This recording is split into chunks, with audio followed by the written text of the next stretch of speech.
तो बच्चों सबसे पहली चीज़ हम देखते हैं भू संसाधन। भू संसाधन का क्या अर्थ होता है? हम देखने से ही पता चल रहा है बच्चों कि भू संसाधन, भू का संसाधन अर्थात भूमि रूप में जो संसाधन हमें प्राप्त हुआ है उसे हम कहेंगे भू संसाधन। भूमि के ऊपर जो भी कार्य किया जा रहा है वो भू संसाधन के अंतर्गत होगा। अब मुख्य रूप से बच्चों भूमि के ऊपर प्राथमिक क्रियाकलाप ज़्यादा होते हैं। प्राथमिक क्रियाकलापों के अंतर्गत कृषि और उसके संबंधित अन्य प्रकार के जो कार्य हैं, जैसे पशुपालन है, मत्स्य पालन है, ठीक है बच्चों, खनन है और दूसरे प्रकार की प्रकृति प्रदत्त जो चीज़ें हैं वो प्राथमिक सेक्टर में आती है। वो भू संसाधन के ऊपर प्राथमिक रूप से या अग्रणी रूप से कार्य किए जाते हैं। इसके अलावा बस्ती, जैसे कि हम सब रहते हैं इस भूधरा पर ही रहते हैं, इसके अलावा उद्योग, सड़क, नहरें, नदी आदि जितने भी प्रकार की जो चीज़ें हो रही है, जितने भी प्रकार के जो मानव से संबंधित जो कार्य हो रहे हैं वो सब इस भूमि के ऊपर हो रहे हैं और इससे भू संसाधन का उपयोग करके ही हो रहे हैं। इस प्रकार से भू संसाधन हमारे लिए भूगोल विषय में एक बहुत ही इम्पोर्टेंट टॉपिक है, इसलिए हम यहाँ भू संसाधन का अध्ययन कर रहे हैं। बच्चों भू संसाधन का अध्ययन करने से पहले हमें ये जानकारी होनी चाहिए कि आखिर इस प्रकार के संसाधन की जानकारी हमें कौन सा विभाग देता है। तो यहाँ पर मैं स्पष्ट कर देना चाहता हूँ बच्चों कि एक तो भारतीय सर्वेक्षण विभाग होता है भारत सरकार के अंतर्गत और एक होता है भू राजस्व विभाग। ये दो अलग अलग विभाग है। इन दोनों विभागों का क्या क्या कार्य है देखते हैं बच्चों कि जो भारतीय सर्वेक्षण विभाग है वो भारत की प्रशासनिक इकाइयों के अंतर्गत, प्रशासनिक इकाइयों का अर्थ होता है कि राज्य, जिले जो प्रशासन के हिसाब से कार्य करती है, उन क्षेत्रों के अंतर्गत सही जानकारी भारतीय सर्वेक्षण विभाग देता है। अर्थात उन क्षेत्रों में कौन सी चीज़ें या कौन सा क्षेत्र है, ठीक है बच्चों, और वो भूमि जो उन क्षेत्रों में है वो किस प्रकार के उपयोग में ली जा रही है। ठीक है बच्चों, यहाँ पर स्पष्ट दोबारा से देख लेना है कि भौगोलिक क्षेत्र की जानकारी, यदि मैं बात करूँ राजस्थान के अंतर्गत कौन कौन सा भौगोलिक क्षेत्र है या कितना कितना क्षेत्र है, यह जानकारी कौन देगा बच्चों? भारतीय सर्वेक्षण विभाग। लेकिन राजस्थान के कौन से क्षेत्र में, कौन से गांव में, कौन से नगर में वो भूमि किस प्रकार के उपयोग में ली जा रही है, यह जानकारी हमें देगा भू राजस्व विभाग। ठीक है बच्चों, तो भू राजस्व विभाग का कार्य है भूमि उपयोग संबंधी जो कार्य है, अर्थात वह भूमि जिस पर हम बात कर रहे हैं वो किस प्रकार के उपयोग में ली जा रही है, यह जानकारी हमें भू राजस्व विभाग देगा। लेकिन यदि उस समस्त क्षेत्र की बात करूं तो वो समस्त क्षेत्र की भौगोलिक जो जानकारी है वो भारतीय सर्वेक्षण विभाग हमें देगा। यहाँ पर एक बात और इम्पोर्टेंट है बच्चों, यहाँ पर जो जानकारी भारतीय सर्वेक्षण विभाग देगा यह स्थायी होती है। अर्थात जो जहाँ पर यदि कोई पहाड़ है, यदि कोई पर्वत है, मैदान है, नदी है, नाले है, जो भी है वो सब कैसा होगा? लगभग स्थायी होगा। लेकिन भूमि उपयोग संबंधी जो कार्य है जो हमें भू राजस्व विभाग देता है वो कैसा होगा? परिवर्तनशील हो सकता है। जैसे कि इसका उदाहरण मैं बताऊं बच्चों, जहां पर पहले कृषि हो रही है, हो सकता है भविष्य में वहां पर बस्ती बस जाए या फिर दूसरे प्रकार के उद्योग, सड़क, नहर, दूसरे प्रकार की कोई चीज़ें वहां पर भू उपयोग में ली जा सकती है। इस कारण से यह जो भू उपयोग संबंधी अभिलेख है जो हमें भू राजस्व विभाग देता है यह परिवर्तनशील होता है, जबकि जो भारतीय सर्वेक्षण विभाग जो हमें देता है वह कैसा होता है बच्चों? स्थायी होता है। ठीक है, इसके बाद देखते हैं कि भारत में भू राजस्व विभाग द्वारा भूमि उपयोग को 9 भागों में बांटा गया है। जो भू राजस्व विभाग है जो हमें ये बताता है कि भू उपयोग किस प्रकार का हो रहा है, भूमि का उपयोग किस प्रकार का हो रहा है, वो भू राजस्व विभाग भू उपयोग को 9 भागों में बांटता है। अर्थात यह विभाग हमें बताता है कि इन 9 कैटेगरियों के अंदर, इन 9 कैटेगरी जो हम देखेंगे इसके अंतर्गत भूमि का किस प्रकार से उपयोग हो रहा है। ठीक है बच्चों, तो पहला देखते हैं वनों के अधीन क्षेत्र अर्थात फॉरेस्ट एरिया। यहाँ पहला जो भाग है बच्चों वो है फॉरेस्ट एरिया या वनों के अधीन क्षेत्र। इसको भी बच्चों 2 भागों में बांटा गया मुख्यतः रूप से, वर्गीकृत वन क्षेत्र और वनों के अंतर्गत वास्तविक क्षेत्र। यहाँ वनों के अंतर्गत वास्तविक क्षेत्र का मतलब होता है जहाँ वास्तविक रूप से वन है, और वर्गीकृत वन क्षेत्र का मतलब होता है वह क्षेत्र जहाँ पर वन विकसित किए जा सकते हैं, जहाँ पर उनकी संभावना हो। ठीक है, जहाँ वन विकसित हो सकते हैं वह होता है वर्गीकृत वन क्षेत्र, जबकि वास्तविक जो वन क्षेत्र है वो इस प्रकार के भाग में होता है। इस प्रकार से पहला जो हमारा वर्ग है वो है वनों के अधीन क्षेत्र। ठीक है बच्चों, दूसरा है हमारा गैर कृषि कार्यों में प्रयुक्त भूमि। ऐसी भूमि जो गैर कृषि कार्यों में हो, अर्थात वहाँ पर बस्ती बसाई जा सकी हो, वहाँ पर उद्योग लगाए जा रहे हों, वहाँ पर सड़कें हो, नहरें हो, दूसरी प्रकार की कोई चीज़ हो, अवसंरचना हो रही हो, या बस्तियाँ बस रही हो, लोग बाग रह रहे हों, मकान बन रहे हों, इस प्रकार की यदि कोई भूमि है तो वो आएगी दूसरे वर्ग, जिसका नाम है गैर कृषि कार्यों में प्रयुक्त भूमि। ठीक है बच्चों, तीसरा प्रकार का वर्ग है बच्चों बंजर व व्यर्थ भूमि। इस भूमि के अंतर्गत बच्चों ऐसी भूमि होती है जो नवीन तकनीकी या प्रेजेंट में जो उपस्थित टेक्नोलॉजी है, प्रेजेंट में हमारे पास जो टेक्नोलॉजी है उन पर कार्य करने के बाद भी ये क्षेत्र कृषि के लिए उपजाऊ नहीं हो पाया है। अर्थात वर्तमान स्थितियों में, वर्तमान परिस्थितियों में इस क्षेत्र को हम कृषि के लिए उपयोग में नहीं ला सकते। हो सकता है भविष्य में ऐसी कोई टेक्नोलॉजी आ जाए जिससे ये बंजर भूमि भी हमारे लिए उपयोग में आने वाली चीज़ हो, लेकिन वर्तमान परिस्थितियों के हिसाब से बच्चों यह जो क्षेत्र है बंजर व व्यर्थ भूमि के अंतर्गत यह कृषि के लिए अनुपयोगी होती है। तो इसके अंतर देखो, बंजर पहाड़ी क्षेत्र है, कोई मरुस्थल है आदि जो क्षेत्र है वो तीसरे वर्ग के अंतर्गत आती है बच्चों। अगला देखते हैं चौथे वर्ग के अंतर्गत स्थायी चारागाह। ऐसे क्षेत्र जो चारागाह के रूप में प्रयोग लिए जाते हैं, ऐसी भूमि स्थायी चारागाह कहलाती है। प्राय ये देखने को मिलता है बच्चों कि गांव के अंदर ग्राम पंचायत या सरकार के अधीन ऐसी भूमि होती है जिसे हम क्या कहते हैं, सामुदायिक भूमि कहते हैं।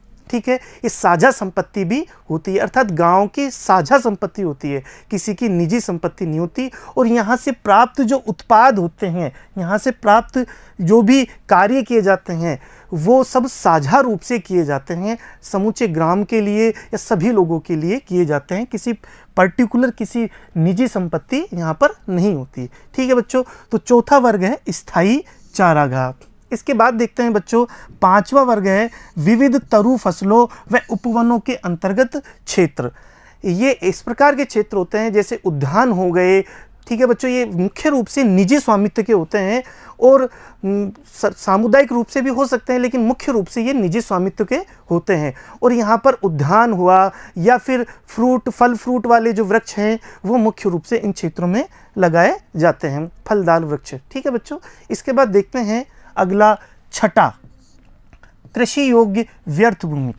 यहाँ पर देखने वाली विशेष बात है बच्चों कि कृषि योग्य जो व्यर्थ भूमि है वो उस प्रकार की भूमि होती है जो पिछले 5 वर्षों से 5 वर्ष या उससे अधिक समय से परती भूमि हो। परती भूमि का क्या अर्थ होता है बच्चों? परती भूमि का अर्थ होता है जहाँ पर कृषि नहीं की जा रही है, कृषि रहित क्षेत्र जो होता है उसे परती भूमि कहते हैं। जहाँ पहले हो सकता है कृषि की गई हो लेकिन वर्तमान में, वर्तमान का मतलब 5 वर्षों से कृषि नहीं की जा रही है, 5 वर्ष या उससे अधिक समय से कृषि नहीं की जा रही है और इसे क्या कहते हैं? कृषि योग्य व्यर्थ भूमि। लेकिन तकनीक के मदद से, टेक्नोलॉजी की सहायता से हम इस पर कार्य करें तो इसे कृषि योग्य बनाया जा सकता है। ठीक है बच्चों, तो छठा वर्ग कौन सा हो गया? कृषि योग्य व्यर्थ भूमि। ऐसी भूमि जो 5 वर्ष या उससे अधिक से परती भूमि हो। अगला है बच्चों 7वां वर्तमान परती भूमि। वह भूमि जो 1 वर्ष या उससे कम समय की परती भूमि हो। ठीक है बच्चों, यहाँ पर किस प्रकार का है? 1 वर्ष से कम। यहाँ 5 वर्ष से ज़्यादा, यहाँ 1 वर्ष से कम। ठीक है बच्चों, तो पहला जो छठा नंबर का था वो कृषि योग्य व्यर्थ भूमि, वो 5 वर्ष या उससे अधिक परती भूमि वाला क्षेत्र था। और जो 7वां नंबर का है वर्तमान परती भूमि, वो है 1 वर्ष से कम समय के लिए जो परती भूमि हो। यहाँ पर ये देखने वाली विशेष बात है बच्चों कि इस परती भूमि जो वर्तमान परती भूमि होती है, ये भूमि की उर्वरता बनाए रखने के लिए भी कई बार आवश्यक हो जाती है। अनेक कारणों से सिंचाई जैसी सुविधा या मिट्टी की उर्वरता कम होने के कारण कुछ समय के लिए किसान भूमि को परती छोड़ देते हैं, तो वो किस में आ जाती है? वर्तमान परती भूमि में कुछ समय के लिए, 4 महीने के लिए, 6 महीने के लिए। ठीक है बच्चों, तो 1 वर्ष से कम समय के लिए जो परती भूमि छोड़ी जाती है उसे वर्तमान परती भूमि में रखते हैं। अगला है बच्चों 8वां पुरातन प्रतिभूमि। यह दोनों के मध्य की अवस्था है। ठीक है बच्चों, यहाँ जो कृषि योग्य व्यर्थ भूमि ये 5 वर्ष से ज़्यादा है, वर्तमान प्रतिभूमि 1 वर्ष से कम है। तो 1 वर्ष से और 5 वर्ष तक, 1 वर्ष से और 5 वर्ष तक यदि कोई प्रतिभूमि होगी तो उसे हम क्या कहेंगे? पुरातन प्रतिभूमि। ठीक है बच्चों, ये तीनों इंपॉर्टेंट है, एक बार देख लेना है, इनको समझ लेना है। 5 वर्ष से अधिक है तो कृषि योग्य व्यर्थ भूमि, 5 वर्ष और 1 वर्ष के मध्य है तो पुरातन प्रतिभूमि, और 1 वर्ष से कम है तो वर्तमान प्रतिभूमि। 3 प्रकार की ये कैटेगरी यहाँ पर भू राजस्व विभाग ने बनाई थी। इसके बाद 9वां नंबर है बच्चों निवल बोया गया क्षेत्र, अर्थात वह क्षेत्र जहाँ वास्तविक रूप से प्रेजेंट में कृषि हो रही है। ठीक है, जहाँ प्रतिभूमि नहीं छोड़ा जा रहा है उसे कहते हैं निवल बोया गया क्षेत्र, नेट एग्रीकल्चर एरिया। इस प्रकार से बच्चों 9 वर्गों में भू राजस्व विभाग ने भू उपयोग को बांटा है, और ये 9 वर्गों को हमें याद करना है, समझना है। एग्जाम में इस प्रकार के छोटे या बड़े क्वेश्चन भी आ सकते हैं। ठीक है बच्चों, इसके बाद देखते हैं हम कि भारत में भू उपयोग परिवर्तन किस प्रकार से हो रहा है।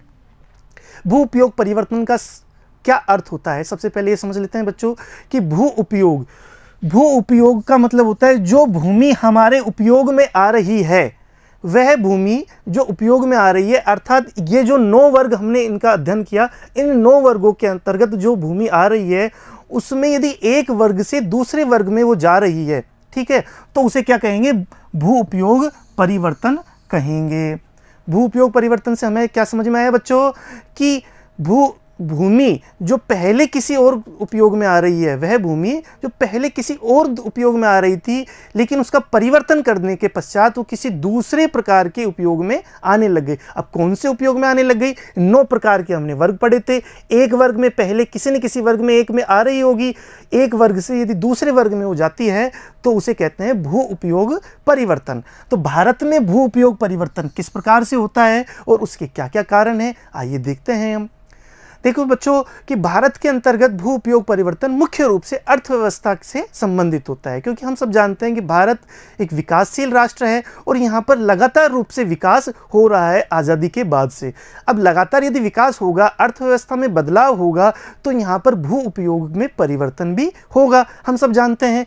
तो भारत किसी क्षेत्र में भू उपयोग अधिकतर वहाँ की आर्थिक क्रियाओं की प्रकृति पर निर्भर होता है। मुख्य रूप से वहाँ की आर्थिक जो क्रियाएं हैं वो किस प्रकार की हो रही है, इस पर भू उपयोग परिवर्तन निर्भर होता है।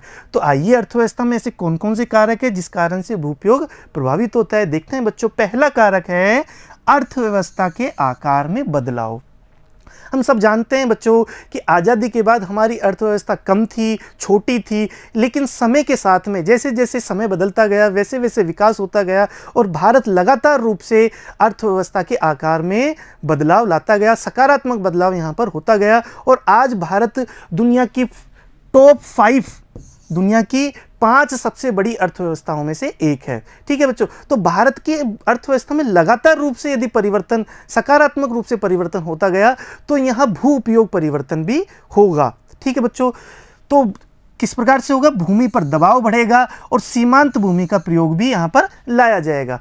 जैसे जैसे यहाँ पर अर्थव्यवस्था के आकार में बदलाव होगा, सकारात्मक रूप से बदलाव होगा, और वैसे वैसे भू आकार में बदलाव होगा, भूमि पर दबाव बढ़ेगा। और जो सीमांत क्षेत्र का अर्थ होता है बच्चों कि वह क्षेत्र जो किसी कार्य से बाहर है। ठीक है, जैसे एग्रीकल्चर, कृषि भूमि के अंतर्गत यदि माना कि ये कृषि भूमि है, ठीक है बच्चों, और कृषि भूमि के बाहर ये बंजर बेकार भूमि पड़ी हुई है, तो क्या हुआ कि लगातार रूप से यदि हमने विकास किया तो ये जो क्षेत्र है, ये विकास के जो क्षेत्र है, यहाँ पर कृषि भूमि को लगातार कम होते जा रहे हैं। और यदि कृषि भूमि लगातार कम होती जाएगी तो ये क्या करेगी? आगे बढ़ने का प्रयास करेगी। और ऐसे क्षेत्र जहाँ कृषि संभव नहीं थी या कृषि नहीं हो रही थी किन्हीं कारणों से, वहाँ उन क्षेत्रों में कृषि का विकास होने लगेगा। तो इन क्षेत्रों को क्या कहेंगे? सीमांत क्षेत्र। ठीक है बच्चों, तो लगातार रूप से क्या होगा? सीमांत भूमि को प्रयोग में भी लाया जाएगा। ठीक है, तो पहला जो हमारा कारण है वो अर्थव्यवस्था के आकार में बदलाव है, भू उपयोग परिवर्तन में। दूसरा जो हमारा कारण है बच्चों वो है अर्थव्यवस्था की संरचना में बदलाव। हम सब जानते हैं बच्चों कि भारत विकासशील राष्ट्र के अंतर्गत प्राथमिक जो सेक्टर है, प्रथम वर्ग के जो क्रियाकलाप थे हमारे, उनसे बदलाव ला करके द्वितीयक और तृतीयक सेक्टर में यहाँ पर चेंजेज हो रहा है। अर्थात बच्चों प्रथम सेक्टर से बदलाव होकर के द्वितीयक और तृतीयक सेक्टर की तरफ ज़्यादा तीव्रता से हम बढ़ रहे हैं। और द्वितीयक तृतीयक सेक्टर में बदलाव आने के कारण और नगरों में परिवर्तन आने के कारण, विशेष रूप से नगरों के समीपवर्ती क्षेत्रों में जो कृषि भूमि है वो अन्य क्रियाओं के उपयोग में आने के कारण क्या होता है, भू उपयोग में परिवर्तन होता है। ठीक है बच्चों, हम सब जानते हैं कि नगर के आकार में लगातार रूप से बदलाव होता गया, नगर बढ़ते गए हैं और आसपास की जो कृषि भूमि है उनको नगर अपने आप में मिलाते जाते हैं और लगातार रूप से उसमें विकास होता जाता है, बस्तियां लगातार रूप से बढ़ती जाती है, उद्योगों के रूप में भी हमें भूमि की आवश्यकता होती है, तो उसको भी लगातार रूप से हमें क्या करना है, भू उपयोग परिवर्तन होता जाता है। तो इस कारण से अर्थव्यवस्था की संरचना में बदलाव हुआ। प्राथमिक जो सेक्टर पहले ज़्यादा था हमारे भारत में, प्रथम वर्ग के क्रियाकलाप ज़्यादा थे, उनसे बदलाव होकर के द्वितीयक और तृतीयक क्रियाकलापों में ज़्यादा संख्या में अर्थव्यवस्था कार्य करने लगी। ठीक है बच्चों, इसके बाद देखते हैं बच्चों कि दूसरा जो कारक है वो है अर्थव्यवस्था की संरचना में बदलाव। हमने जिस प्रकार से देखा बच्चों कि पहला जो कारक था कि अर्थव्यवस्था के आकार में बदलाव, अर्थात हमारी अर्थव्यवस्था लगातार रूप से बढ़ती जा रही है, उसी प्रकार से हमारी अर्थव्यवस्था की संरचना में भी बदलाव आ रहा है। जहाँ पहले प्राथमिक सेक्टर ज़्यादा सक्रिय था भारत में, वहीं अब प्राथमिक सेक्टर से द्वितीयक और तृतीयक सेक्टर में तब्दीली ज़्यादा आ रही है, ज़्यादा तीव्रता से वृद्धि हो रही है। ठीक है बच्चों, तो प्राथमिक सेक्टर से हम किस की ओर बढ़ रहे हैं, द्वितीयक और तृतीयक सेक्टर की ओर बढ़ रहे हैं। इस कारण से भी भू उपयोग परिवर्तन हुआ है। विशेष रूप से नगरों के समीपवर्ती क्षेत्रों में कृषि भूमि को अन्य क्रियाओं के उपयोग के रूप में लाया जा रहा है। हम सब देखते हैं कि जो नगर के जो क्षेत्र है आसपास, नगर के आसपास के जो क्षेत्र है वो लगातार रूप से नगरों में शामिल किए जा रहे हैं, वहाँ उद्योग और बस्तियाँ बसाई जा रही है। इस कारण से यह जो अर्थव्यवस्था की संरचना में बदलाव आया, उस कारण से भी भू उपयोग परिवर्तन हुआ है बच्चों। ठीक है, इसके बाद देखते हैं तीसरा है कि यहाँ पर हम देखते हैं कि जनसंख्या में तो वृद्धि हुई, कृषि क्रियाकलापों का अर्थव्यवस्था में योगदान कम होता है, लेकिन भूमि पर कृषि क्रियाकलापों का दबाव कम ना होकर के बढ़ता है। हालांकि कृषि जो क्षेत्र है उसका अर्थव्यवस्था में योगदान तो कम होता है, ठीक है, लेकिन बढ़ती हुई जनसंख्या और कृषि आदतों के कारण बच्चों हमारा जो दबाव है कृषि क्षेत्र पर वो लगातार रूप से बढ़ रहा है, अर्थात जनसंख्या बढ़ रही है। अब इस बढ़ती हुई जनसंख्या में जो कृषि क्षेत्र है वो तो लगभग सीमित है, बहुत ज़्यादा बदलाव नहीं आ सकता उसमें। ठीक है बच्चों, लेकिन इस बढ़ती हुई जनसंख्या की खाद्यान्न ज़रूरतों को पूरा करने के लिए, खाने जैसी चीज़ों की आवश्यकता के लिए हमें क्या करना पड़ेगा, कृषि पर ज़्यादा भार हो गया है। इस वजह से भी जो कृषि भूमि उपयोग है वो कृषि की इन कारणों से भी परिवर्तन हो रहा है। ठीक है बच्चों, तो ये मुख्य रूप से तीन जो कारण हैं, हमने अर्थव्यवस्था के जो तीन कारण हैं वो देखे भू उपयोग परिवर्तन के। ठीक है बच्चों, इसी के बाद हम देखते हैं बच्चों कि यहाँ पर भारत में भू उपयोग के अनुपात में परिवर्तन किस प्रकार से हुआ है, विशेष रूप से 1950-51 और 2014-15 के अंतर्गत किस प्रकार से बदलाव देखने को मिलते हैं। अर्थात भारत में भू उपयोग के अनुपात में यानी कि प्रतिशत में किस प्रकार से परिवर्तन हुए हैं। यहाँ हमने जैसे कि पढ़ा था बच्चों कि 9 वर्गों में रखा गया जो भाग है, भूमि के जो प्रकार है वो यहाँ पर दिखाए गए हैं और उनमें किस प्रकार से 1950-51 से 2014-15 में किस प्रकार से परिवर्तन हुआ, यह हमें देखने को मिलेगा। यहाँ पर पहला है बच्चों वन के अंतर्गत हम देख रहे हैं बच्चों कि 17% से बढ़कर के 23.3% पर वन प्रतिशत बढ़ गए हैं। 17% थे वो बढ़कर के 23.3% हो गए हैं 2014-15 में। ठीक है बच्चों, तो इसके क्या कारण थे, ये इसमें लगातार रूप से हमने देखा कि वनों को 2 भागों में हमने बांटा था। एक तो था बच्चों वर्गीकृत वन, ठीक है, और एक वास्तविक वन।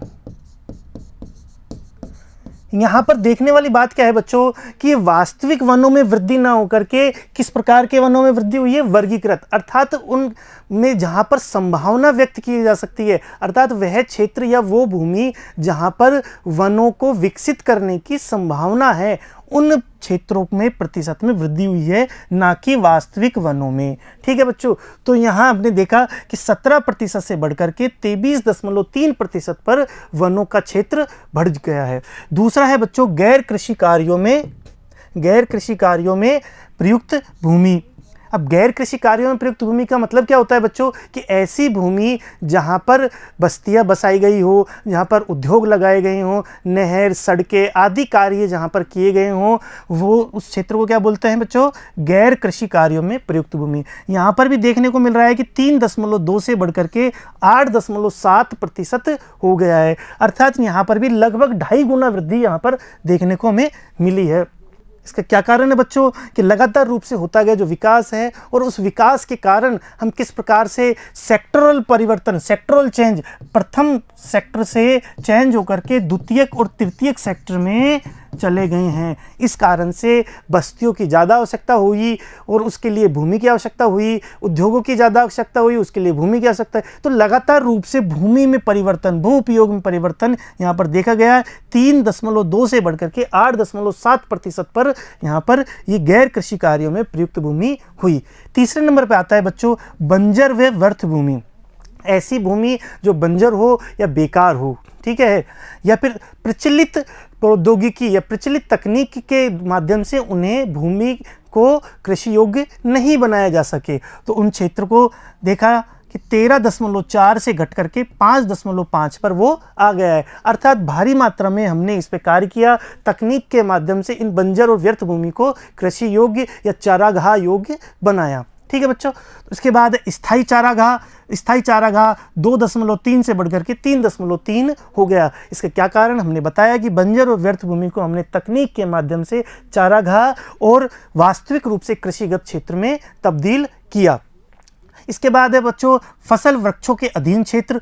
ऐसे क्षेत्र जो फसल वृक्ष है, ठीक है, उनमें भी भारी मात्रा में कम हुई, 6.9 से घट करके 1% पे आ गया। अगला है कृषि योग्य व्यर्थ भूमि। ऐसी भूमि जो कि 5 वर्ष या उससे अधिक समय तक पड़ती हो, उसमें भी हमने देखा कि 8% से घट करके बच्चों 4% पर आ गया है। ये इसके क्या कारण है, इसके भी वही कारण है बच्चों कि हमने इन क्षेत्रों में क्या किया, तकनीक के माध्यम से कृषि योग्य क्षेत्र बनाए।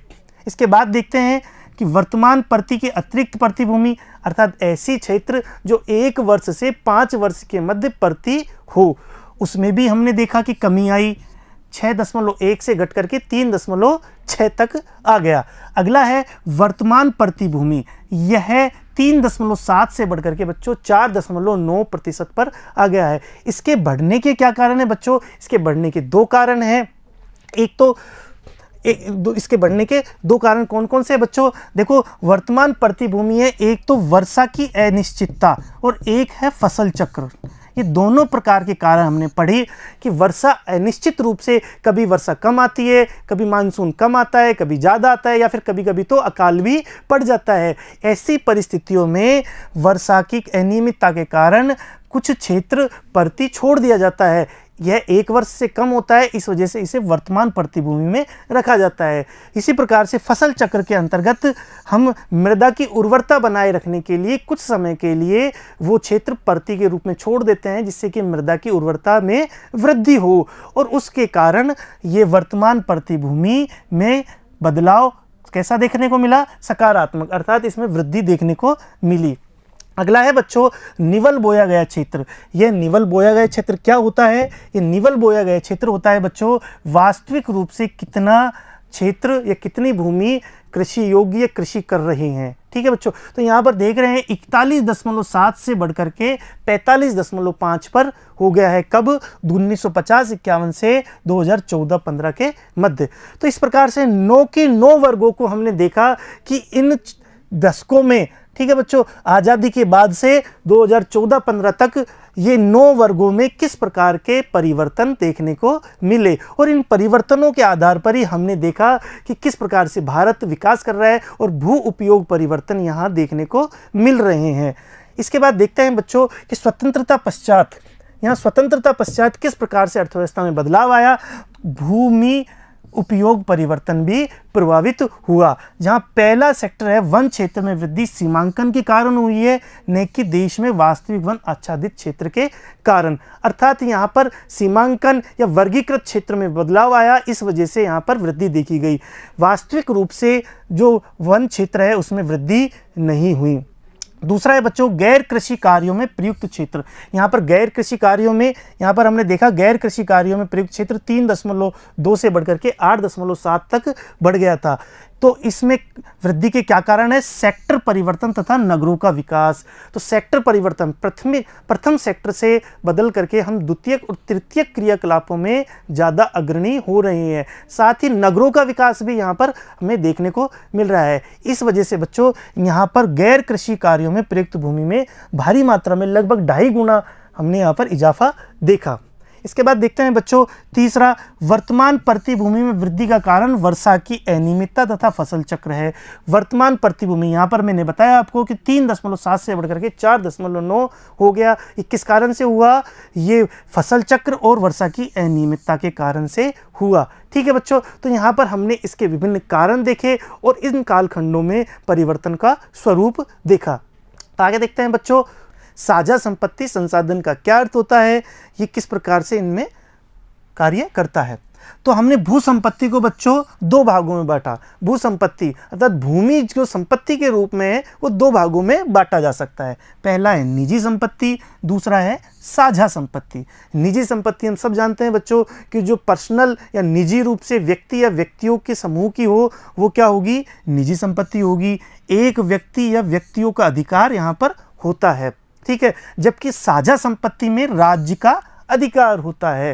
राज्य का अर्थ यहाँ पर सरकार या ग्राम पंचायत या सार्वजनिक रूप से कोई उसका अधिकार होता है। ठीक है बच्चों, यहाँ व्यक्तिगत उपयोग के लिए की जाती है, यहाँ पर ये साझा संपत्ति सामुदायिक उपयोग के रूप में की जाती है।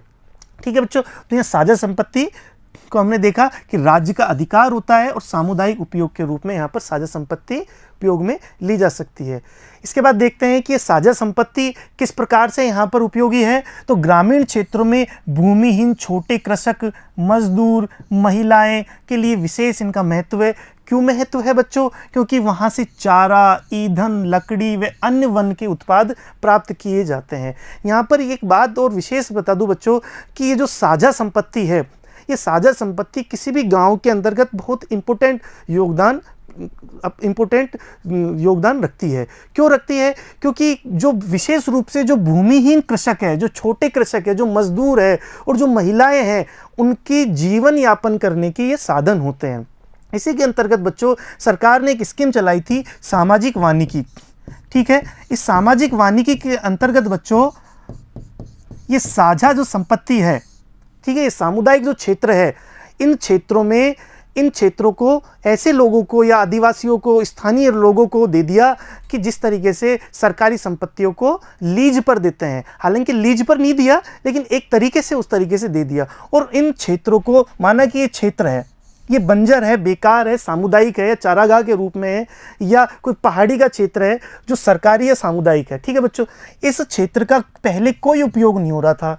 यहाँ सरकार ने इस प्रोग्राम के तहत, सामाजिक वानिकी प्रोग्राम के तहत, इस क्षेत्र को स्थानीय लोगों को दे दिया, विशेष रूप से ऐसे लोगों को जो भूमिहीन थे, ठीक है बच्चों, मजदूर थे या जिनका जीवन यापन करने में कष्ट आ रही थी, कठिनाई आ रही थी, उन लोगों को दे दिया कि इस क्षेत्र में आप कार्य कर सकते हो, वृक्षारोपण का कार्य कर सकते हो, चारे के लिए कार्य कर सकते हो या दूसरे प्रकार के उपयोग में इसको ला सकते हो। और यहाँ से जो उपज प्राप्त हुई, यहाँ से जो प्रोडक्ट प्राप्त हुआ बच्चों, वो वहाँ पर सामुदायिक रूप से उन्होंने प्राप्त कर लिया। यानी सब ने मिलकर के कार्य किया और सब ने मिलकर के उसका लाभ उठाया। इस प्रकार के कार्य को सरकार ने सामाजिक वानिकी के अंतर्गत प्रयोग में लाया था और ये बहुत ही ज़्यादा सफल प्रोग्राम रहा था।